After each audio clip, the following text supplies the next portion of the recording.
D Punjabi ਦੇਖ ਰਹੇ ਸਾਰੇ ਦਰਸ਼ਕਾਂ ਦਾ ਨਿੱਘਾ ਸਵਾਗਤ। ਮੈਂ ਹਾਂ ਸੁਰਿੰਦਰਪਾਲ ਲੈ ਕੇ ਅੱਜ ਹਾਜ਼ਰ ਹਾਂ ਅੱਜ ਦਾ ਮਸਲਾ ਪ੍ਰੋਗਰਾਮ।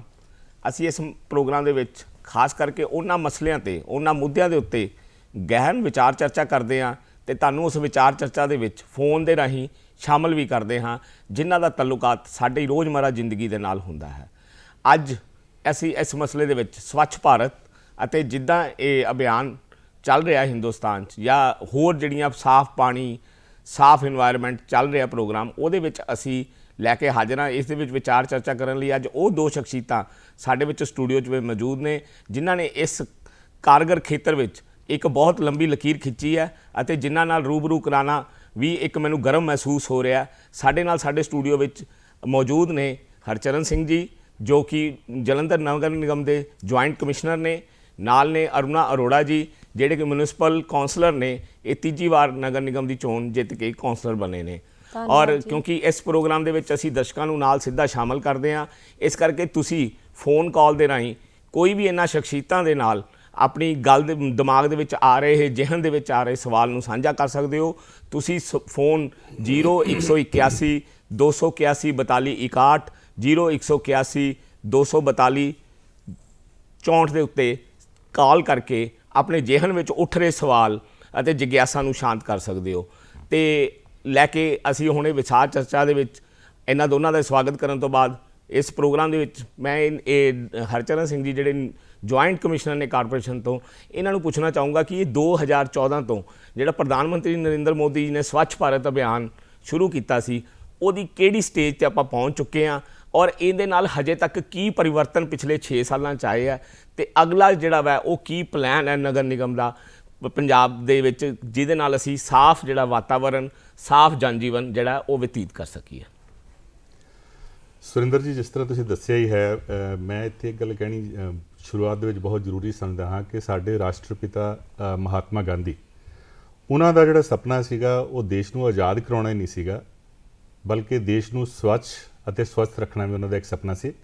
ਸੋ ਉਸ ਸੁਪਨੇ ਦੇ ਵਿਸ਼ੇ ਦੇ ਉੱਤੇ ਸਮੇਂ-ਸਮੇਂ ਦੀਆਂ ਸਰਕਾਰਾਂ ਵੱਲੋਂ ਕਾਫੀ ਕੋਸ਼ਿਸ਼ਾਂ ਕੀਤੀਆਂ ਜਾਂਦੀਆਂ ਰਹੀਆਂ, ਲੇਕਿਨ 2014 ਤੋਂ ਸਰਕਾਰ ਜਦੋਂ ਸਾਡੇ ਮਾਨਨੀय ਪ੍ਰਧਾਨ ਮੰਤਰੀ ਨਰਿੰਦਰ ਮੋਦੀ ਜੀ ਪ੍ਰਧਾਨ ਮੰਤਰੀ ਬਣੇ, ਉਹਨਾਂ ਨੇ ਇਸ ਚੀਜ਼ ਨੂੰ ਇੱਕ ਮਿਸ਼ਨ ਦੇ ਤੌਰ 'ਤੇ ਲਿਆ ਅਤੇ ਮਹਾਤਮਾ ਗਾਂਧੀ ਜੀ ਦਾ 2 ਅਕਤੂਬਰ 2014 ਨੂੰ ਜਦੋਂ ਬਰਥਡੇ ਸੀਗਾ, ਜਨਮ ਦਿਨ ਸੀਗਾ, ਉਸ ਦਿਨ ਤੋਂ ਉਹਨਾਂ ਨੇ ਸਵੱਛ ਭਾਰਤ ਅਭਿਆਨ ਇੱਕ ਮਿਸ਼ਨ ਇੱਕ ਕੈਂਪੇਨ ਦੇ ਤੌਰ 'ਤੇ ਇਸ ਦੀ ਲਾਂਚ ਕੀਤੀ। ਕੈਂਪੇਨ ਤੋਂ ਭਾਵ ਜਾਂ ਅਭਿਆਨ ਤੋਂ ਭਾਵ ਸੀਗਾ ਕਿ ਇਹਦੇ ਵਿੱਚ ਆਮ ਲੋਕਾਂ ਦੀ ਸ਼ਮੂਲੀਅਤ ਜਿਹੜੀ ਹੈ ਉਹ ਹੋਣੀ ਜ਼ਰੂਰੀ ਹੈ, ਹਰ ਇੱਕ ਨਾਗਰਿਕ ਦੇਸ਼ ਦਾ ਇਹਦੇ ਵਿੱਚ ਆਪਣੀ ਸ਼ਮੂਲੀਅਤ ਕਰੇ। ਸੋ ਇਹ ਅਭਿਆਨ ਜਿਹੜਾ ਹੈ ਉਹਨਾਂ ਵੱਲੋਂ 2014 ਦੇ ਵਿੱਚ ਸ਼ੁਰੂ ਕੀਤਾ ਗਿਆ। ਇੱਥੇ ਮੈਂ ਇਹ ਵੀ ਦੱਸਣਾ ਚਾਹਾਂਗਾ ਕਿ ਇਹ ਅਭਿਆਨ ਜਿਹੜਾ ਸੀ ਉਹ 2 ਫੇਜ਼ ਦੇ ਵਿੱਚ ਸੀਗਾ। ਪਹਿਲਾ ਫੇਜ਼ ਜਿਹੜਾ ਹੈ 2014 ਤੋਂ ਲੈ ਕੇ 2019 ਤੱਕ ਸੀ। ਸੈਕੰਡ ਫੇਜ਼ ਜਿਹੜਾ ਹੁਣ ਕਿ ਸ਼ੁਰੂਆਤ ਹੋ ਚੁੱਕੀ ਹੈ ਇਹ 2020 ਤੋਂ 2025 ਤੱਕ ਇਹ ਸੈਕੰਡ ਇਹਦਾ ਫੇਜ਼ ਹੈ। ਸੋ ਫੇਜ਼ 1 ਜਿਹੜਾ ਹੈ ਉਹਦੀ ਕੰਪਲੀਸ਼ਨ ਜਿਹੜੀ ਹੈ ਮਹਾਤਮਾ ਗਾਂਧੀ ਜੀ ਦੇ 150ਵਾਂ ਜਿਹੜਾ ਉਹਨਾਂ ਦਾ ਆਪਾਂ ਜਿਹੜੀ ਮਨਾਈ ਹੈਗਾ ਜਨਮ ਦਿਨ ਮਨਾਇਆ ਹੈ, ਉਦੋਂ ਉਹਦੀ ਇਵੈਲੂਏਸ਼ਨ ਕੀਤੀ ਗਈ। ਪਹਿਲਾ ਫੇਜ਼ ਜਿਹੜਾ ਸੀਗਾ, ਪਹਿਲੇ ਫੇਜ਼ ਦੇ ਵਿੱਚ ਟਾਰਗੇਟ ਨੂੰ ਅਚੀਵ ਕਰਨਾ ਸੀ, ਸੈਕੰਡ ਫੇਜ਼ ਦੇ ਵਿੱਚ ਉਹਦੀ ਹੁਣ ਅੱਗੋਂ ਉਹਨੂੰ ਸਸਟੇਨ ਕਰਨਾ ਹੈ।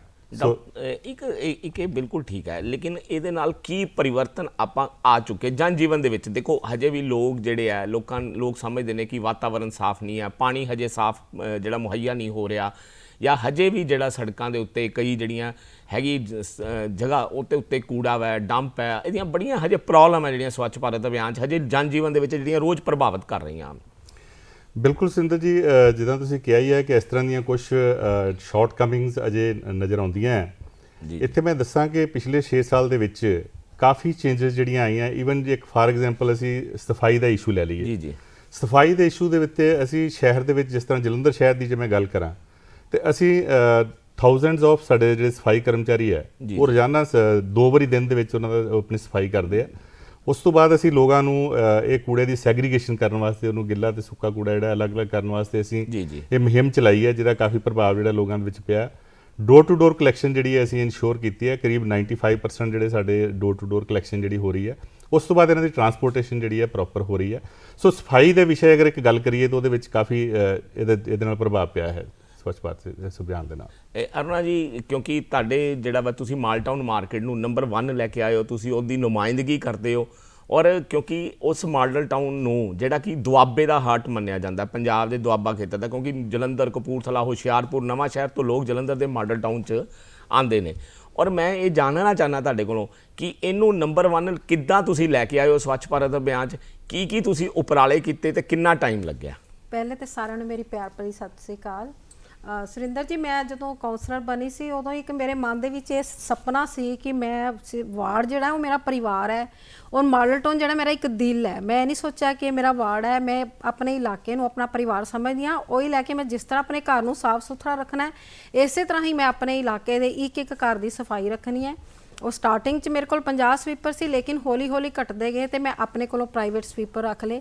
ਔਰ ਸਵੇਰੇ ਮੈਂ 6:30 ਵਜੇ ਆਪਣੀ ਟੀਮ ਦੇ ਨਾਲ ਬਾਹਰ ਨਿਕਲਦੀ ਹਾਂ ਔਰ ਕੋਲ ਖੜੇ ਹੋ ਕੇ ਸਫਾਈ ਕਰਵਾਈ ਦੀ ਹੈ, ਘਾਹ ਸਾਫ਼ ਕਰਾਈਦਾ ਹੈ, ਮਲਬਾ ਚੁਕਵਾਈਦਾ ਹੈ। ਔਰ ਰਾਤ ਨੂੰ ਮੈਂ ਡੇਲੀ ਰਾਊਂਡ ਲਗਾਉਂਦੀ ਹਾਂ ਔਰ ਚੈੱਕ ਕਰਦੀ ਹਾਂ ਕਿ ਕਿੱਥੇ ਕੂੜਾ ਪਿਆ, ਉਹਨੂੰ ਕਿਸ ਤਰ੍ਹਾਂ ਚੁਕਵਾਉਣਾ ਹੈ।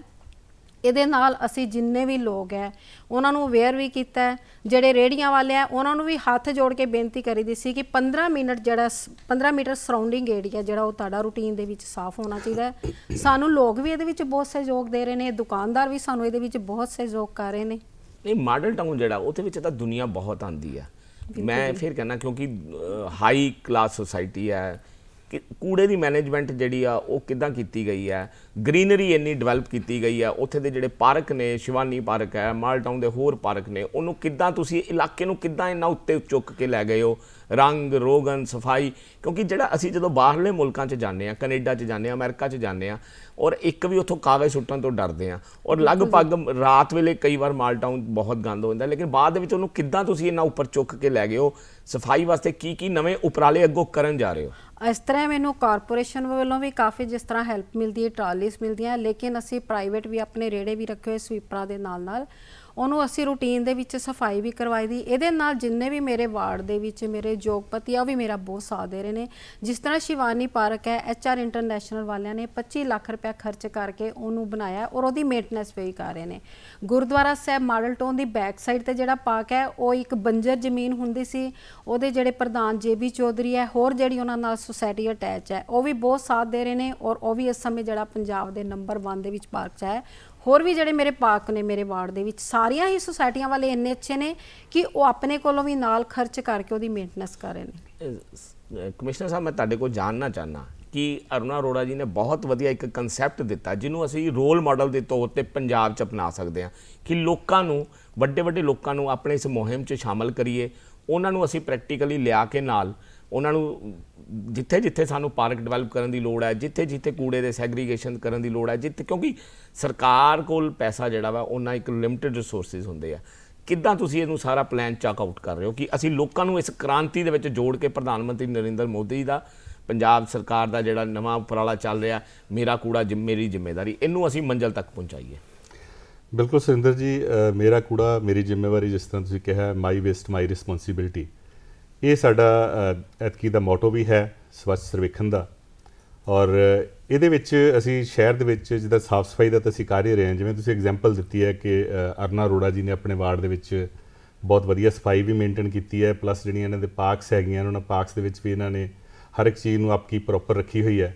ਇਹਦੇ ਵਿੱਚ ਮੈਂ ਇਹਨਾਂ ਨੂੰ ਐਪਰੀਸ਼ੀਏਟ ਵੀ ਕਰਨਾ ਚਾਹੂੰਗਾ ਕਿ ਜਿਸ ਤਰ੍ਹਾਂ ਇਹਨਾਂ ਨੇ ਕਿਹਾ ਹੈਗਾ ਕਿ ਕਾਰਪੋਰੇਸ਼ਨ ਵੱਲੋਂ ਹੈਲਪ ਤਾਂ ਮਿਲਦੀ ਹੈ, ਕਾਰਪੋਰੇਸ਼ਨ ਵੱਲੋਂ ਹੈਲਪ ਤਾਂ ਪੂਰੇ ਸ਼ਹਿਰ ਨੂੰ ਮਿਲਦੀ ਹੈ ਜੀ, ਲੇਕਿਨ ਹਰ ਇੱਕ ਕਾਉਂਸਲਰ ਇੰਨੀ ਜ਼ਿੰਮੇਵਾਰੀ ਨਾਲ ਕੰਮ ਨਹੀਂ ਕਰਦਾ, ਮੈਂ ਓਪਨਲੀ ਕਹੂੰਗਾ, ਜਿੰਨੀ ਜ਼ਿੰਮੇਵਾਰੀ ਨਾਲ ਇਹ ਕੰਮ ਕਰਦੇ ਆ। ਕੁਝ ਹੋਰ ਕਾਉਂਸਲਰਸ ਵੀ ਹੈ ਜਿਹੜਾ ਖੁਦ ਆਪਣੀ ਇਸ ਚੀਜ਼ ਨੂੰ ਜ਼ਿੰਮੇਵਾਰੀ ਸਮਝ ਕੇ ਸਿਰਫ ਕਾਰਪੋਰੇਸ਼ਨ ਦੇ ਰਿਸੋਰਸਸ ਉੱਤੇ ਡਿਪੈਂਡ ਨਹੀਂ ਕਰਦੇ, ਉਹ ਆਪਣੇ ਕੋਲੋਂ ਵੀ ਰਿਸੋਰਸਸ ਜੁਟਾ ਕੇ ਇਸ ਚੀਜ਼ ਨੂੰ ਵੱਧ ਤੋਂ ਵੱਧ ਕਰਨ ਦੀ ਕੋਸ਼ਿਸ਼ ਕਰ ਰਿਹਾ। ਬਾਕੀ ਕਾਰਪੋਰੇਸ਼ਨ ਵੱਲੋਂ ਜੋ ਕੀਤਾ ਜਾਣਾ ਉਹ ਤਾਂ ਸਾਡਾ ਰੂਟੀਨ ਜੌਬ ਹੈ, ਜਿਸ ਤਰ੍ਹਾਂ ਸਫਾਈ ਕਰਨੀ ਹੈ ਜਾਂ ਪਾਰਕਾਂ ਦੀ ਤੁਸੀਂ ਗੱਲ ਕਰ ਰਹੇ ਹੋ, ਪਾਰਕਾਂ ਦੇ ਅਪਕੀਪ ਵਾਸਤੇ ਅਸੀਂ ਅਰੇਂਜਮੈਂਟ ਕੀਤੇ ਹੋਏ ਆ। ਜਿਹੜੀਆਂ ਸੁਸਾਇਟੀਜ਼ ਹੈਗੀਆਂ, ਸੁਸਾਇਟੀਜ਼ ਨੇ ਆਪਣੇ ਜਿਹੜੇ ਮਾਲੀ ਵਗੈਰਾ ਰੱਖੇ ਹੋਏ ਆ, ਉਹਨਾਂ ਨੂੰ ਅਸੀਂ ਮੰਥਲੀ ਉਹਨਾਂ ਨੂੰ ਦਿੰਦੇ ਆ, ਰਿਮਿਊਨਰੇਸ਼ਨ ਦਿੰਦੇ ਆ। ਜਿਹੜੇ ਕਾਉਂਸਲਰ ਜਿਹੜੇ ਹੈਗੇ ਆ ਆਪ ਐਕਟਿਵ ਹੈਗੇ ਆ, ਉਹਨਾਂ ਮਾਲੀਜ਼ ਦੀ ਹੈਲਪ ਦੇ ਨਾਲ ਜਾਂ ਉਹਨਾਂ ਨੇ ਆਪਣੇ ਲੈਵਲ ਤੇ ਕੁਝ NGOs ਨੂੰ ਇਹਦੇ ਵਿੱਚ ਇਨਵੋਲਵ ਕਰਕੇ ਤੇ ਉਹ ਕਾਫੀ ਇਸ ਪੱਧਰ ਦੇ ਵਿੱਚ ਕਾਰਵਾਈ ਕਰ ਰਹੇ ਹੈਗੇ ਆ। ਬਾਕੀ ਕਾਰਪੋਰੇਸ਼ਨ ਵੱਲੋਂ ਇਹ ਤਾਂ ਹਮੇਸ਼ਾ ਹੁੰਦਾ ਹੀ ਹੈ, ਲੇਕਿਨ ਕਾਉਂਸਲਰ ਜਿਹੜੇ ਆ ਉਹ ਖੁਦ ਇਹਦੇ ਵਿੱਚ ਜਦ ਤੱਕ ਐਕਟਿਵ ਰੋਲ ਨਹੀਂ ਪਲੇ ਕਰਦੇ ਜਿਸ ਤਰ੍ਹਾਂ ਇਹ ਕਰ ਰਹੇ ਆ, ਤਦ ਤੱਕ ਇਹਨਾਂ ਨੂੰ ਥੋੜ੍ਹਾ ਕਠਿਨ ਹੁੰਦਾ। ਇੱਕ ਗੱਲ ਮੈਂ ਜ਼ਰੂਰ ਜਾਣਨਾ ਚਾਹੂੰਗਾ ਕਿ ਜਿਹੜਾ ਸਭ ਤੋਂ ਅਹਿਮ ਹੈਗਾ ਕਿ ਪ੍ਰਧਾਨ ਮੰਤਰੀ ਨਰਿੰਦਰ ਮੋਦੀ ਜੀ ਦਾ ਇੱਕ ਸੁਪਨਾ ਸੀ ਕਿ ਖੁੱਲ੍ਹੇ ਵਿੱਚ ਸ਼ੌਚਾਲਯ ਬੰਦ ਕੀਤੇ ਜਾਣ ਔਰ ਘਰ ਘਰ ਸ਼ੌਚਾਲਯ ਹੋਵੇ। ਔਰ ਉਹਦੇ ਵਿਚਕਾਰ ਇਹ ਜਿਹੜਾ ਵਾ ਮੈਂ ਇੱਥੇ 2 ਮਿੰਟ ਤੁਹਾਡੇ ਨਾਲ ਗੱਲ ਕਰਨਾ ਚਾਹੁੰਦਾ ਕਿ ਕੋਈ ਸਾਡੇ ਦਰਸ਼ਕ ਨੇ ਉਹ ਤੁਹਾਡੇ ਨਾਲ ਖਾਸ ਕਰਕੇ ਗੱਲ ਕਰਨਾ ਚਾਹੁੰਦੇ ਆ। ਮੈਂ ਤੁਹਾਨੂੰ ਰਿਕੁਐਸਟ ਕਰਦਾ ਕਿ ਉਹਨਾਂ ਦੀ ਕਾਲ ਲੈ ਕੇ ਉਹਨਾਂ ਦੇ ਜਿਹੜੇ ਸਵਾਲ ਹੈ ਉਹਨਾਂ 'ਚ ਉੱਠ ਰਹੇ ਜਿਹਨ ਦੇ ਵਿੱਚ। ਸਤਿ ਸ੍ਰੀ ਅਕਾਲ ਜੀ। ਸਤਿ ਸ੍ਰੀ ਅਕਾਲ। ਹਾਂਜੀ, ਦੋਨੇ ਮਹਿਮਾਨ ਬਹੁਤ ਹੀ ਵਧੀਆ ਗੱਲਾਂ ਕਰ ਰਹੇ ਆ ਜਨਾਬ ਜੀ। ਮੈਂ ਇਹਨਾਂ ਤੋਂ ਇਹ ਸਵਾਲ ਪੁੱਛਣਾ ਚਾਹੁੰਦਾ ਹਾਂ ਜੀ ਕਿ ਮੰਨ ਲਓ ਆਪਾਂ ਸਰਕਾਰ ਅਤੇ ਸਫਾਈ ਕਰਮਚਾਰੀਆਂ ਦੇ ਉੱਤੇ ਸਾਰੀ ਗੱਲ ਛੱਡ ਦਈਏ ਤਾਂ ਉਹ ਪੂਰੀ ਨਹੀਂ ਆਊਗੀ, ਨਾ ਹੀ ਉਹ ਸਵੱਛ ਭਾਰਤ ਅਭਿਆਨ ਨੂੰ ਸਫਲ ਬਣਾ ਸਕਦੀ ਹੈ। ਤਾਂ ਤੁਸੀਂ ਸਾਨੂੰ ਕੋਈ ਇਹੋ ਜਿਹਾ ਨੁਕਤਾ ਦੱਸੋ ਜਿਹਦੇ ਨਾਲ ਅਸੀਂ ਆਮ ਜਨ ਭਾਗੀਦਾਰੀ ਬਣਾਈਏ ਤੇ ਇਸ ਨੂੰ ਇੱਕ ਮੁਹਿੰਮ ਬਣਾ ਕੇ ਤੇ ਭਾਰਤ ਨੂੰ ਸਫਲ ਸਵੱਛ ਅਭਿਆਨ ਬਣਾ ਦਈਏ ਜੀ। ਇਹਦੇ ਬਾਰੇ ਜ਼ਰੂਰ ਦੱਸੋ ਜੀ। ਜੀ ਇਹਦੇ ਬਾਰੇ ਸੁਰਿੰਦਰ ਜੀ ਬਹੁਤ ਵਧੀਆ ਕੁਐਸਚਨ ਜਿਹੜਾ ਸਾਡੇ ਦਰਸ਼ਕ ਨੇ ਪੋਜ਼ ਕੀਤਾ ਹੈ। ਇਹਦੇ 'ਚ ਮੈਂ ਇਹ ਕਹਿਣਾ ਚਾਹੂੰਗਾ ਕਿ ਸਾਡੇ ਵਿੱਚੋਂ ਜਿਸ ਤਰ੍ਹਾਂ ਕਈ ਲੋਕ ਫੋਰਨ ਕੰਟਰੀਜ਼ ਵਿੱਚ ਵੀ ਜਾਂਦੇ ਹੈ, ਮੈਂ ਖੁਦ ਵੀ ਕਈ ਕੰਟਰੀਜ਼ ਵਿੱਚ ਘੁੰਮਿਆ ਹੈਗਾ, ਦੇਖਣ ਨੂੰ ਉੱਥੇ ਮਿਲਦਾ ਹੈ ਕਿ ਉੱਥੇ ਲੋਕਾਂ ਦੇ ਵਿੱਚ ਸਿਵਿਕ ਸੈਂਸ ਬਹੁਤ ਹੈ। ਜੀ ਜੀ ਸਾਡੇ ਅਜੇ ਤੱਕ ਉਹ ਕਲਚਰ ਡਿਵੈਲਪ ਨਹੀਂ ਹੋਇਆ। ਈਵਨ ਉਹਨਾਂ ਕੰਟਰੀਜ਼ ਵਿੱਚ ਦੇਖਣ ਨੂੰ ਮਿਲਦਾ ਹੈ ਕਿ ਅਗਰ ਕਿਸੇ ਨੂੰ ਕੁਝ ਸਫਾਈ ਕਰਨੀ ਹੈ ਜਾਂ ਕੁਝ ਕਰਨਾ ਹੈ, ਉਹਨਾਂ ਦੀ ਪਾਕਟ ਦੇ ਵਿੱਚ ਈਵਨ ਟਿਸ਼ੂ ਪੇਪਰ ਉਹਨਾਂ ਦੇ ਕੋਲ ਹੁੰਦਾ। ਜੀ ਜੀ ਉਹਨੂੰ ਯੂਜ਼ ਕਰਨ ਤੋਂ ਬਾਅਦ ਉਹ ਖੁਦ ਜਾਂ ਤਾਂ ਆਪਣੇ ਪਰਸ 'ਚ ਰੱਖਣਗੇ ਜਾਂ ਉਹਨੂੰ ਫੋਲਡ ਕਰਕੇ ਆਪਣੀ ਜੇਬ 'ਚ ਪਾ ਲੈਣਗੇ। ਜੀ ਜੀ ਸਾਡੇ ਇੱਥੇ ਉਹ ਚੀਜ਼ ਨਹੀਂ ਹੈ।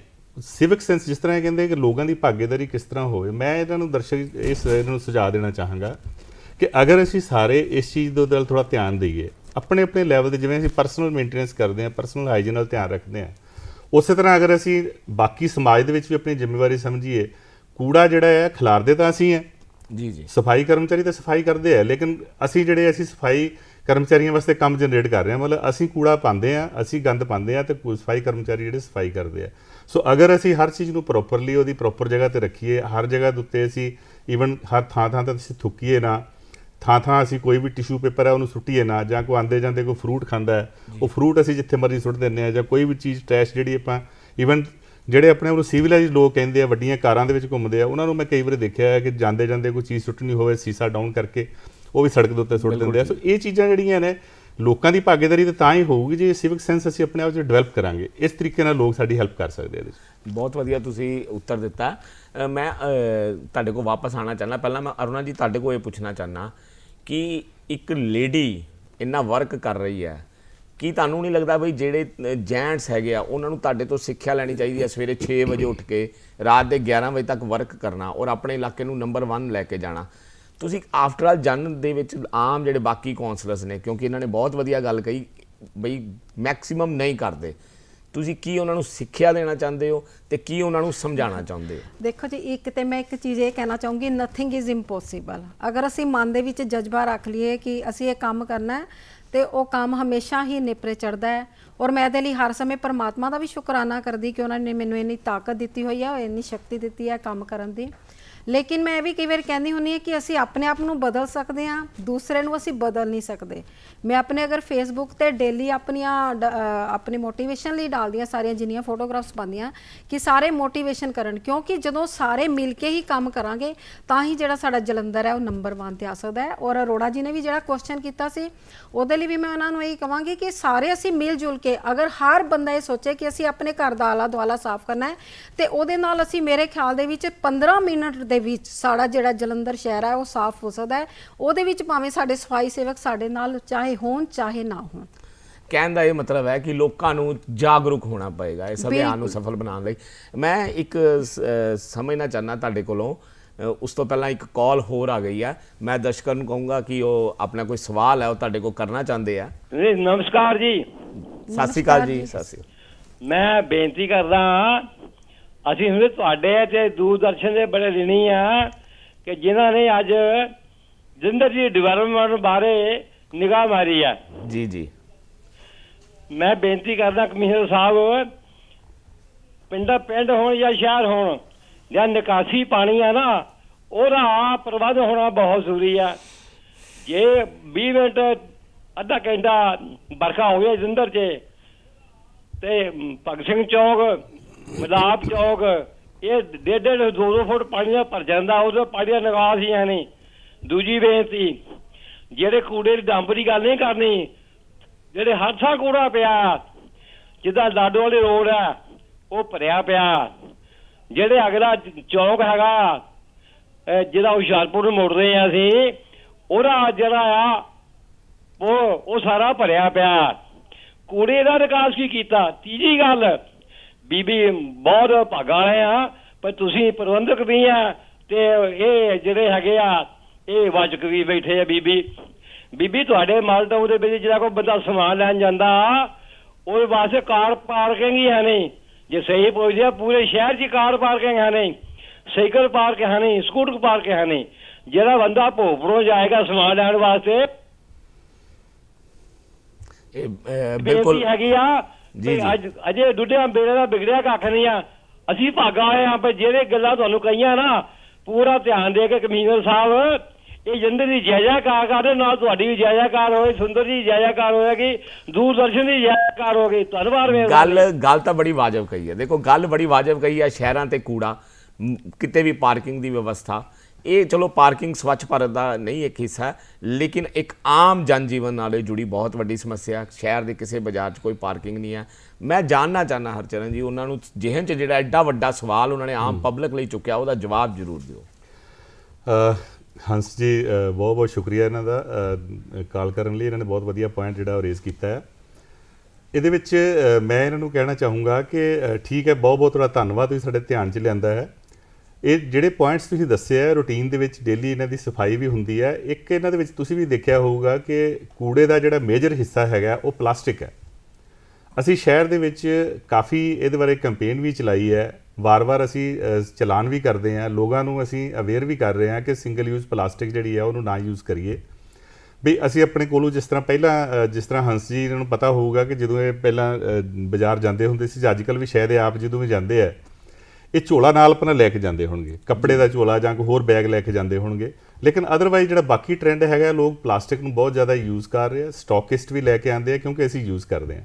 ਸੋ ਅਗਰ ਸਾਡਾ ਲੋਕ ਥੋੜ੍ਹਾ ਜਿਹਾ ਸਹਿਯੋਗ ਦੇਣ ਕਿ ਜਿਸ ਤਰ੍ਹਾਂ ਸਰਕਾਰ ਚਾਹੁੰਦੀ ਹੈ ਕਿ ਪਲਾਸਟਿਕ ਦੇ ਉੱਤੇ ਬੈਨ ਲਾਇਆ ਜਾਵੇ, ਅਸੀਂ ਲੱਖ ਕੋਸ਼ਿਸ਼ ਕਰ ਲਈਏ, ਜਦ ਤੱਕ ਲੋਕਾਂ ਦਾ ਸਾਨੂੰ ਸਹਿਯੋਗ ਨਹੀਂ ਮਿਲਦਾ ਪਲਾਸਟਿਕ ਦੇ ਉੱਤੇ ਕੰਟਰੋਲ ਨਹੀਂ ਕਰ ਸਕਦੇ। ਮੈਂ ਇੱਕ ਮਿੰਟ ਇੱਥੇ ਜ਼ਰੂਰ ਟੋਕਣਾ ਚਾਹੂੰਗਾ। ਸਰਕਾਰ ਵੱਲੋਂ ਤਾਂ ਕਾਨੂੰਨ ਬਣਿਆ ਹੋਇਆ, ਪਲਾਸਟਿਕ ਤਾਂ ਬੈਨ ਹੈ, ਲੇਕਿਨ ਇਨਫੋਰਸਮੈਂਟ ਏਜੰਸੀ ਤਾਂ ਆਪਣੀ ਹੈ। ਕਾਰਪੋਰੇਸ਼ਨ ਨੇ ਉਹਦੇ ਚਲਾਨ ਕਰਨੇ ਆ ਜਿਹੜੇ ਲਿਫਾਫੇ ਯੂਜ਼ ਹੋ ਰਹੇ ਆ। ਹੋਲਸੇਲਰ ਹਜੇ ਵੀ ਲਿਫਾਫੇ ਵੇਚ ਰਹੇ ਆ।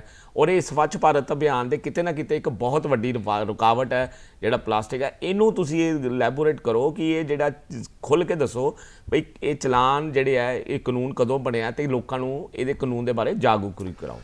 ਇਹ ਸੁਰਿੰਦਰ ਜੀ 2016 ਦੇ ਵਿੱਚ ਇਹ ਸਾਰੇ ਰੂਲ ਬਣੇ ਸੀਗੇ। Solid waste management rule, plastic control ਦੇ ਰੂਲਸ ਵੀ ਉਦੋਂ ਬਣੇ ਆ, C&D ਵੇਸਟ ਦੇ ਰੂਲਸ ਉਦੋਂ ਬਣੇ ਆ। ਔਰ ਇਹਨਾਂ ਦੇ ਵਿੱਚ ਜਿੱਦਾਂ ਚਲਾਨਿੰਗ ਦੀ ਤੁਸੀਂ ਗੱਲ ਕਰ ਰਹੇ ਹੋ, ਮੈਂ ਤੁਹਾਨੂੰ ਇੱਕ ਦੱਸਣਾ ਚਾਹੂੰਗਾ ਕਿ ਸਾਡੇ ਕੋਲ ਕਾਰਪੋਰੇਸ਼ਨ ਦੇ ਵਿੱਚ ਕਰੀਬ 100 ਕੁਇੰਟਲ ਪਲਾਸਟਿਕ ਜਿਹੜਾ ਅਸੀਂ ਸ਼ਹਿਰ ਦੇ ਵਿੱਚੋਂ ਜ਼ਬਤ ਕੀਤਾ, ਜਿਹੜਾ ਦੱਸਦਾ ਹੈ ਕਿ ਅਸੀਂ ਐਕਟੀਵਿਟੀਜ਼ ਕਰ ਰਹੇ ਹਾਂ ਸ਼ਹਿਰ ਦੇ ਵਿੱਚ। 100 ਕੁਇੰਟਲ ਦੇ ਕਰੀਬ ਪਲਾਸਟਿਕ ਜਿਹੜੀ ਅਸੀਂ ਸ਼ਹਿਰ ਦੇ ਵਿੱਚ ਜ਼ਬਤ ਕੀਤੀ ਹੈ। ਵੱਡੇ ਵੱਡੇ ਸਟਾਕਿਸਟ ਜਿਹੜੇ ਇੱਥੇ ਹੈਗੇ ਸੀ ਉਹਨਾਂ ਤੋਂ ਅਸੀਂ ਪਲਾਸਟਿਕ ਜ਼ਬਤ ਕੀਤੀ ਹੈ। ਈਵਨ ਜਿਹੜੇ ਆਮ ਲੋਕ, ਮੈਂ ਪਹਿਲਾਂ ਜਿਸ ਤਰ੍ਹਾਂ ਕਿਹਾ ਕਿ ਜਦ ਤੱਕ ਆਮ ਲੋਕ ਜੇ ਅਸੀਂ ਚੀਜ਼ ਨੂੰ ਯੂਜ਼ ਕਰਨਾ ਬੰਦ ਕਰ ਦਈਏ ਆਟੋਮੈਟਿਕਲੀ ਉਹਦੀ ਮੰਗ ਜਿਹੜੀ ਜੋ ਘਟ ਜਾਊਗੀ ਤਾਂ ਉਹਦੀ ਸਪਲਾਈ ਘਟ ਜਾਊਗੀ। ਇਸ ਕਰਕੇ ਮੈਂ ਲੋਕਾਂ ਨੂੰ ਇਸ ਚੀਜ਼ ਦੀ ਸਹਿਯੋਗ ਦੀ ਮੈਂ ਰਿਕੁਐਸਟ ਕਰਦਾ ਕਿ ਆਪਾਂ ਪਲਾਸਟਿਕ ਨੂੰ ਯੂਜ਼ ਕਰਨੀ ਬੰਦ ਕਰ ਦਈਏ ਤਾਂ ਕਿ ਜਿਹੜੇ ਸਟਾਕਿਸਟ ਆ ਉਹ ਲੈ ਕੇ ਆਉਣੀ ਬੰਦ ਕਰ ਦੇਣ। ਸਭ ਤੋਂ ਵੱਡੀ ਵੇਸਟੇਜ ਜਿਹੜੀ ਉਹ ਪਲਾਸਟਿਕ ਦੀ ਹੈ। ਇੱਕ ਮੈਂ ਗੱਲ ਸਵਾਲ ਤੇ ਵਾਪਸ ਆਉਣਾ ਕਿਉਂਕਿ ਫੋਨ ਕਾਲ ਕਰਕੇ ਪੂਰਾ ਨਹੀਂ ਹੋ ਸਕਿਆ। ਪ੍ਰਧਾਨ ਮੰਤਰੀ ਨਰਿੰਦਰ ਮੋਦੀ ਜੀ ਵੱਲੋਂ ਜਿਹੜਾ ਸੀਗਾ ਕਿ ਖੁੱਲ੍ਹੇ ਵਿੱਚ ਸ਼ੌਚਾਲਯ, ਖੁੱਲ੍ਹੇ 'ਚ ਬਾਥਰੂਮ ਹੈ ਜਿਹੜੇ ਉਹ ਬੰਦ ਕੀਤੇ ਜਾਣ, ਘਰ ਘਰ ਸ਼ੌਚਾਲਯ ਬਣਾਏ ਜਾਵੇ। ਕਾਫੀ ਹੱਦ ਤੱਕ ਸ਼ੌਚਾਲਯ ਘਰ ਘਰ ਬਣ ਗਿਆ, ਲੇਕਿਨ ਹਜੇ ਵੀ ਸ਼ਹਿਰਾਂ ਦੇ ਵਿੱਚ ਸਮੂਹਿਕ ਸ਼ੌਚਾਲਯ ਜਿਹੜੇ ਆ ਉਹ ਜਾਂ ਪਿੰਡਾਂ ਦੇ ਵਿੱਚ ਹਜੇ ਨਹੀਂ ਬਣੇ ਆ। ਹਜੇ ਵੀ ਕਈ ਜਗ੍ਹਾ ਦੇਖੀਦਾ ਕਿ ਲੋਕ ਓਪਨ ਦੇ ਵਿੱਚ ਹੀ ਪਿਸ਼ਾਬ ਕਰ ਰਹੇ ਨੇ, ਕਿਉਂਕਿ ਇਹ ਸਵੱਛ ਭਾਰਤ ਦੇ ਅਭਿਆਨ ਦਾ ਸਭ ਤੋਂ ਵੱਡਾ ਇੱਕ ਟਾਰਗੇਟ ਹੈ। ਔਰ ਇਹਦੇ ਬਾਰੇ ਤੁਸੀਂ ਜ਼ਰੂਰ ਚਾਨਣਾ ਪਾਓ ਤੇ ਦਰਸ਼ਕਾਂ ਨੂੰ ਦੱਸੋ ਇਹਦੇ ਬਾਰੇ। ਦੇਖੋ ਸੁਰਿੰਦਰ ਜੀ, ਮੈਂ ਜਿਸ ਤਰ੍ਹਾਂ ਸ਼ੁਰੂ ਦੇ ਵਿੱਚ ਹੀ ਕਿਹਾ ਸੀਗਾ, ਜਿਹੜੀ ਫੇਜ਼ ਦੀ ਮੈਂ ਗੱਲ ਕੀਤੀ ਸੀਗੀ ਕਿ ਸਵੱਛ ਭਾਰਤ ਅਭਿਆਨ ਦੇ ਜਿਹੜੇ ਫੇਜ਼ ਸੀਗੇ ਉਹਦੇ ਵਿੱਚ ਸਵੱਛ ਭਾਰਤ ਅਭਿਆਨ ਜਿਹੜਾ ਇਹਦੇ ਦੋ ਮੁੱਖ ਮੁੱਦੇ ਸੀਗੇ। ਇੱਕ ਤਾਂ ਓਪਨ ਡੈਫੀਕੇਸ਼ਨ ਫ੍ਰੀ, ਕਹਿਣ ਦਾ ਭਾਵ ਕਿ ਖੁੱਲ੍ਹੇ ਦੇ ਵਿੱਚ ਜਿਹੜਾ ਸ਼ੌਚ ਹੈ ਉਹਨੂੰ ਬੰਦ ਕਰਨਾ। ਦੂਸਰਾ ਸੋਲਿਡ ਵੇਸਟ ਮੈਨੇਜ ਕਰਨਾ। ਇਹ ਦੋ ਹੀ ਮੇਨ ਪੁਆਇੰਟ ਹੈਗੇ ਇਹਦੇ ਵਿੱਚ ਜਦੋਂ ਵੀ ਆਪਾਂ ਸਵੱਛ ਭਾਰਤ ਦੀ ਗੱਲ ਕਰਦੇ ਹਾਂ ਅਭਿਆਨ ਦੀ। ਸੋ 2019 ਤੱਕ ਇਹ ਜਿਹੜੇ ਪਹਿਲੇ 5 ਸਾਲ ਸੀਗੇ ਇਹਦੇ ਵਿੱਚ ਅਸੀਂ ਪੂਰੇ ਭਾਰਤ ਨੂੰ ODF ਕਹਿਣ ਤੋਂ ਭਾਵ ਕਿ ਖੁੱਲ੍ਹੇ 'ਚ ਸ਼ੌਚ ਤੋਂ ਮੁਕਤ ਕਰਨਾ ਸੀਗਾ। ਸੋ ਉਹ ਅਸੀਂ ਟਾਰਗੇਟ ਜਿਹੜਾ ਅਚੀਵ ਕਰ ਚੁੱਕੇ ਹਾਂ। ਮੈਂ ਤੁਹਾਨੂੰ ਇਹ ਦੱਸਣ 'ਚ ਬੜਾ ਫਖਰ ਮਹਿਸੂਸ ਕਰੂੰਗਾ ਕਿ ਜਲੰਧਰ ਸ਼ਹਿਰ ਜਿਹੜਾ ਇਹ ਓਪਨ ਡੈਫੀਕੇਸ਼ਨ ਜਿਹੜਾ ਫ੍ਰੀ ਜਿਹੜਾ ਘੋਸ਼ਿਤ ਕੀਤਾ ਜਾ ਚੁੱਕਾ ਹੈ। ਦੂਸਰਾ ਤੁਹਾਡਾ ਪੁਆਇੰਟ ਸੀਗਾ ਕਿ ਪਬਲਿਕ ਟਾਇਲਟਸ ਸ਼ਹਿਰ ਦੇ ਵਿੱਚ ਤੁਸੀਂ ਵੀ ਦੇਖਿਆ ਹੋਊਗਾ ਸਾਡੇ ਕੋਈ ਕਰੀਬ ਅਸੀਂ 40 ਦੇ ਕਰੀਬ ਪਬਲਿਕ ਟਾਇਲਟਸ ਜਿਹੜੇ ਸ਼ਹਿਰ ਦੇ ਵਿੱਚ ਬਣਾਏ ਆ, ਔਰ ਉਹਨਾਂ ਦਾ ਜਿਹੜਾ ਪ੍ਰਬੰਧ ਹੈਗਾ ਹੈ ਸਾਡੇ ਜਿਹੜੀ ਸੁਲਭ NGO ਹੈਗੀ ਹੈ ਉਹਦੇ ਥਰੂ ਅਸੀਂ ਕਰ ਰਹੇ ਹਾਂ ਉਹਦਾ, ਔਰ ਤਕਰੀਬਨ ਹਰ ਇੱਕ ਜਿਹੜੇ ਮੇਨ ਜਿਹੜੇ ਬਿਜ਼ੀ ਪੁਆਇੰਟਸ ਹੈਗੇ ਉਹਨਾਂ ਦੇ ਉੱਤੇ ਅਸੀਂ ਪਬਲਿਕ ਟਾਇਲਟ ਜਿਹੜੇ ਬਣਾਏ ਆ। ਤੀਸਰਾ ਤੁਹਾਡਾ ਪੁਆਇੰਟ ਸੀਗਾ ਕਿ ਲੋਕਾਂ ਨੂੰ ਤੁਸੀਂ ਅਜੇ ਵੀ ਦੇਖਦੇ ਹੋ ਕਿ ਖੁੱਲ੍ਹੇ ਦੇ ਵਿੱਚ ਲੋਕ ਖੜੇ ਹੋ ਕੇ ਪਿਸ਼ਾਬ ਕਰਦੇ ਆ। ਅਗੇਨ ਮੈਂ ਵਾਪਸ ਉੱਥੇ ਆਉਣਾ ਜਿਹੜੀ ਗੱਲ ਮੈਂ ਪਹਿਲਾਂ ਕਹੀ ਸੀਗੀ ਕਿ ਜਦ ਤੱਕ ਸਿਵਿਕ ਸੈਂਸ ਅਸੀਂ ਆਪ ਨਹੀਂ ਅਡਾਪਟ ਕਰਦੇ, ਜਦ ਲੋਕਾਂ ਨੂੰ ਪਤਾ ਹੈ ਕਿ ਸਾਹਮਣੇ ਸ਼ੌਚਾਲਿਆ ਬਣਿਆ, ਅਸੀਂ ਫਿਰ ਵੀ ਕਈ ਵਾਰੀ ਹੈਬਿਟ ਤੋਂ ਮਜਬੂਰ ਹੁੰਦੇ ਇਸ ਤਰ੍ਹਾਂ ਦੇ ਲੋਕ ਜਿਹੜੇ ਪਬਲਿਕ ਟਾਇਲਟਸ ਜਾਣ ਦੀ ਬਜਾਏ ਫਿਰ ਅਗੇਨ ਬਾਹਰ ਖੜੇ ਹੋ ਕੇ ਪਿਸ਼ਾਬ ਕਰਨਾ ਪਸੰਦ ਕਰਦੇ ਆ। ਸੋ ਉਹਨਾਂ ਦਾ ਸਹਿਯੋਗ ਜਦ ਤੱਕ ਸਾਨੂੰ ਨਹੀਂ ਮਿਲਦਾ ਤਦ ਤੱਕ ਇਸ ਚੀਜ਼ ਨੂੰ 100% ਕਾਮਯਾਬ ਕਰਨਾ ਮੁਸ਼ਕਲ ਹੋ ਜਾਏਗਾ। ਔਰ ਅਰੁਣਾ ਜੀ, ਕਿਉਂਕਿ ਸਮਾਂ ਵੀ ਸਾਨੂੰ ਜ਼ਿਆਦਾ ਇਜਾਜ਼ਤ ਨਹੀਂ ਦੇ ਰਿਹਾ, ਜਾਂਦੇ ਹੋਏ ਮੈਂ ਇੱਕ ਜ਼ਰੂਰ ਤੁਹਾਡੇ ਕੋਲ ਪੁੱਛਣਾ ਚਾਹੂੰਗਾ, ਤੁਸੀਂ ਆਮ ਲੋਕਾਂ ਨੂੰ ਤੇ ਆਮ ਜਿਹੜੇ ਤੁਹਾਡੇ, ਕਿਉਂਕਿ ਤੁਸੀਂ ਇੱਕ ਰੋਲ ਮਾਡਲ ਹੋ ਸੋਸਾਇਟੀ ਦਾ, ਕਾਰਪੋਰੇਸ਼ਨ ਦਾ ਇੱਕ ਬ੍ਰਾਂਡ ਅੰਬੈਸਡਰ ਬਣ ਚੁੱਕੇ ਹੋ, ਉਹਦੇ ਬਾਰੇ ਲੋਕਾਂ ਨੂੰ ਇੱਕ ਜ਼ਰੂਰ ਮੈਸੇਜ ਦੇ ਕੇ ਜਾਓ ਇਸ ਪਲੇਟਫਾਰਮ ਤੋਂ, ਕਿਉਂਕਿ ਦੂਰਦਰਸ਼ਨ ਨੂੰ ਲੋਕ ਦੇਖਦੇ ਵੀ ਨੇ, ਸਮਝਦੇ ਵੀ ਨੇ ਤੇ ਗੱਲਾਂ ਨੂੰ ਜਿਹਨ ਦੇ ਵਿੱਚ ਬਿਠਾ ਕੇ ਉੱਤੇ ਵਿਚਾਰ ਵੀ ਕਰਦੇ ਨੇ। ਮੈਂ ਸਾਰਿਆਂ ਨੂੰ ਇਹ ਕਹਾਂ ਕਿ ਜਿਸ ਤਰ੍ਹਾਂ ਇੱਕ ਘਰ ਦੇ ਵਿੱਚ ਸਾਰੇ ਮੈਂਬਰਸ ਇਕੱਠੇ ਹੋ ਕੇ ਘਰ ਚਲਾਉਂਦੇ ਆ, ਇਸੇ ਤਰ੍ਹਾਂ ਹੀ ਜਿਹੜਾ ਸ਼ਹਿਰ ਹੈ ਉਹਦੇ ਵਿੱਚ ਸਾਨੂੰ ਸਾਰਿਆਂ ਨੂੰ ਆਪਣਾ ਯੋਗਦਾਨ ਪਾਉਣਾ ਚਾਹੀਦਾ ਹੈ। ਅਸੀਂ ਸਾਰੇ ਮਿਲ ਜੁਲ ਕੇ ਜਿੰਨੀਆਂ ਵੀ NGOs ਨੇ, ਹੋਰ ਵੀ ਘਰਾਂ ਦੇ ਜਿੰਨੇ ਮੈਂਬਰਸ ਹੈ, ਅਸੀਂ ਇਕੱਠੇ ਹੋ ਕੇ ਇੱਕ ਤਈਆ ਲੈ ਕੇ ਚੱਲੀਏ ਕਿ ਅਸੀਂ ਜਿਹੜਾ ਜਲੰਧਰ ਸ਼ਹਿਰ ਹੈ ਇਹਨੂੰ ਸਾਫ਼ ਸੁਥਰਾ ਕਰਨਾ ਹੈ ਔਰ ਇਹਨੂੰ ਗ੍ਰੀਨ ਕਰਨਾ ਹੈ, ਤੇ ਇਹਦੇ ਵਿੱਚ ਕੁਝ ਵੀ ਮੁਸ਼ਕਿਲ ਨਹੀਂ ਹੈ। ਔਰ ਹੰਸ ਜੀ, ਜਿਹੜਾ ਤੁਸੀਂ ਕਿਹਾ ਸੀ ਕਾਰਾਂ ਦੀ ਪਾਰਕਿੰਗ ਲਈ, ਉਹ ਕਿਉਂਕਿ KFC ਦੇ ਓਪੋਜ਼ਿਟ ਠੇਕਾ ਦਿੱਤਾ ਜਾਂਦਾ ਸੀ, ਕਰੋਨਾ ਕਰਕੇ ਉਹ ਨਹੀਂ ਦਿੱਤਾ ਗਿਆ ਇਸ ਵਾਰੀ, ਉਹਦੇ ਵੱਲ ਜਲਦੀ ਹੀ ਧਿਆਨ ਦਿੱਤਾ ਜਾਵੇਗਾ। ਸਾਡੇ 'ਚ ਮੈਂ ਕਮਿਸ਼ਨਰ ਸਾਹਿਬ ਤੁਹਾਨੂੰ ਇਹ ਬੇਨਤੀ ਕਰਾਂਗਾ ਕਿ ਆਮ ਜਿਹੜੇ ਦਰਸ਼ਕ ਨੇ ਇਹਨਾਂ ਨੂੰ ਇੱਕ ਜ਼ਰੂਰ ਮੈਸੇਜ ਦੇ ਕੇ ਜਾਓ ਤਾਂ ਕਿ ਇਹਦੇ ਨਾਲ ਇੱਕ ਸਮਾਜ 'ਚ ਕ੍ਰਾਂਤੀ ਆਵੇ ਔਰ ਪ੍ਰਧਾਨ ਮੰਤਰੀ ਨਰਿੰਦਰ ਮੋਦੀ ਦਾ, ਪੰਜਾਬ ਸਰਕਾਰ ਦਾ ਜਿਹੜਾ ਸੁਪਨਾ ਹੈ ਉਹਨੂੰ ਸਾਕਾਰ ਕੀਤਾ ਜਾ ਸਕੇ। ਬਿਲਕੁਲ, ਮੈਂ ਸੁਰਿੰਦਰ ਜੀ ਲਾਸਟ ਵਿੱਚ ਆਪਣੇ ਦਰਸ਼ਕਾਂ ਨੂੰ ਇਹ ਬੇਨਤੀ ਕਰਨੀ ਚਾਹੂੰਗਾ ਰਾਦਰ ਕਿ ਤੁਹਾਡਾ ਸਹਿਯੋਗ ਸਾਨੂੰ ਬਹੁਤ ਲੋੜੀਂਦਾ ਹੈ। ਜਦ ਤੱਕ ਤੁਸੀਂ ਸਾਨੂੰ ਪੂਰਾ ਸਹਿਯੋਗ ਨਹੀਂ ਦਿਓਗੇ, ਸਵੱਛ ਭਾਰਤ ਦਾ ਸੁਪਨਾ ਜਿਹੜਾ ਉਹਨੂੰ ਪੂਰਾ ਕਰਨਾ ਮੁਸ਼ਕਿਲ ਹੈ। ਜਿਸ ਤਰ੍ਹਾਂ ਮੈਂ ਪਹਿਲਾਂ ਵੀ ਰਿਕੁਐਸਟ ਕੀਤੀ ਹੈ, ਪਲਾਸਟਿਕ ਦਾ ਕੰਟਰੋਲ ਕਰਨਾ ਜਾਂ ਆਪਣਾ ਜਿਹੜਾ ਕਚਰਾ ਹੈਗਾ ਉਹਨੂੰ ਘਰ ਦੇ ਵਿੱਚ ਅਲੱਗ-ਅਲੱਗ ਸੁੱਕਾ ਤੇ ਗਿੱਲਾ ਉਹਨੂੰ ਅਲੱਗ-ਅਲੱਗ ਰੱਖਣਾ, ਡੋਰ ਟੂ ਡੋਰ ਕਲੈਕਸ਼ਨ ਕਰਨ ਵਾਸਤੇ ਜਿਹੜੇ ਮੁਲਾਜ਼ਮ ਆਉਂਦੇ ਆ ਬਕਾਇਦਾ ਉਹਨਾਂ ਨੂੰ ਹੀ ਕੂੜਾ ਦੇਣਾ, ਆਉਂਦੇ ਜਾਂਦੇ ਆਪਣਾ ਕੂੜਾ ਜਿਹੜਾ ਜਗ੍ਹਾ ਜਗ੍ਹਾ ਤੇ ਨਾ ਸੁੱਟਣਾ, ਪਲੱਸ ਕੋਈ ਵੀ ਜਿਸ ਤਰ੍ਹਾਂ ਆਉਂਦੇ ਜਾਂਦੇ ਕੋਈ ਟਿਸ਼ੂ ਪੇਪਰ ਹੋਇਆ ਜਾਂ ਖੁੱਲ੍ਹੇ ਦੇ ਵਿੱਚ ਖੜੇ ਹੋ ਕੇ ਪਿਸ਼ਾਬ ਕਰਨਾ, ਇਹ ਸਾਰੀਆਂ ਚੀਜ਼ਾਂ ਜਿਹੜੀਆਂ ਇਹਨਾਂ ਨੂੰ ਰੋਕਣ ਵਾਸਤੇ ਤੁਹਾਡਾ ਸਹਿਯੋਗ ਸਾਨੂੰ ਬਹੁਤ ਜ਼ਰੂਰੀ ਹੈ, ਤਾਂ ਹੀ ਅਸੀਂ ਇਹ ਸੁਪਨੇ ਨੂੰ ਪੂਰਾ ਕਰ ਸਕਾਂਗੇ ਔਰ ਮਹਾਤਮਾ ਗਾਂਧੀ ਦਾ ਸਵੱਛ ਭਾਰਤ ਜਿਹੜਾ ਉਹਨੂੰ ਸਿਰਜ ਸਕਾਂਗੇ। ਬਹੁਤ ਬਹੁਤ ਧੰਨਵਾਦ ਆਏ ਹੋਏ ਦਰਸ਼ਕਾਂ ਦਾ। ਔਰ ਕਿਉਂਕਿ ਅਰੁਣਾ ਜੀ ਨੇ ਔਰ ਜਿਹੜੇ ਜੁਆਇੰਟ ਕਮਿਸ਼ਨਰ ਨੇ ਕਾਰਪੋਰੇਸ਼ਨ ਦੇ ਹਰਚਰਨ ਸਿੰਘ ਜੀ ਨੇ, ਇਹਨਾਂ ਨੇ ਇੱਕ ਬਹੁਤ ਵਧੀਆ ਗੱਲ ਕਹੀ ਹੈ ਕਿ ਸਾਨੂੰ ਲੋਕਾਂ ਨੂੰ ਖੁਦ ਨੂੰ ਖੜੇ ਹੋਣਾ ਪਏਗਾ। ਸਮਾਜ ਨੂੰ ਸੁਧਾਰਨ ਦਾ ਠੇਕਾ ਇਕੱਲਾ ਸਰਕਾਰਾਂ ਕੋਲ ਨਹੀਂ ਹੈ, ਆਮ ਪਬਲਿਕ ਨੂੰ ਵੀ ਹੈ। ਅਸੀਂ ਇਹ ਧਰਤੀ 'ਤੇ ਰਹਿੰਦੇ ਹਾਂ, ਇਹ ਸਾਡਾ ਪਰਿਵਾਰ ਹੈ, ਇਹ ਸਾਡੀ ਮਾਂ ਹੈ, ਇਹ ਦੇਸ਼ ਸਾਡਾ ਹੈ, ਇਹ ਕਿਸੇ ਹੋਰ ਦਾ ਦੇਸ਼ ਨਹੀਂ ਹੈ। ਅਸੀਂ ਇਸ ਦੇਸ਼ ਨੂੰ ਸਾਫ਼ ਕਰਨਾ ਹੈ, ਆਪ ਬਣਾਉਣਾ ਹੈ। ਸੋ ਆਓ ਮਿਲ ਜੁਲ ਕੇ ਅਸੀਂ ਇਹਨਾਂ ਦੇ ਮੈਸੇਜ ਨੂੰ ਆਮ ਪਬਲਿਕ 'ਚ ਪਹੁੰਚਾਈਏ ਅਤੇ ਇੱਕ ਸਮਾਜ ਦੇ ਵਿੱਚ ਪਰਿਵਰਤਨ ਲਿਆ ਕੇ ਭਾਰਤ ਸਰਕਾਰ ਔਰ ਪੰਜਾਬ ਸਰਕਾਰ ਦਾ ਸੁਪਨਾ ਸਾਕਾਰ ਕਰੀਏ। ਬਹੁਤ ਧੰਨਵਾਦ ਜੀ।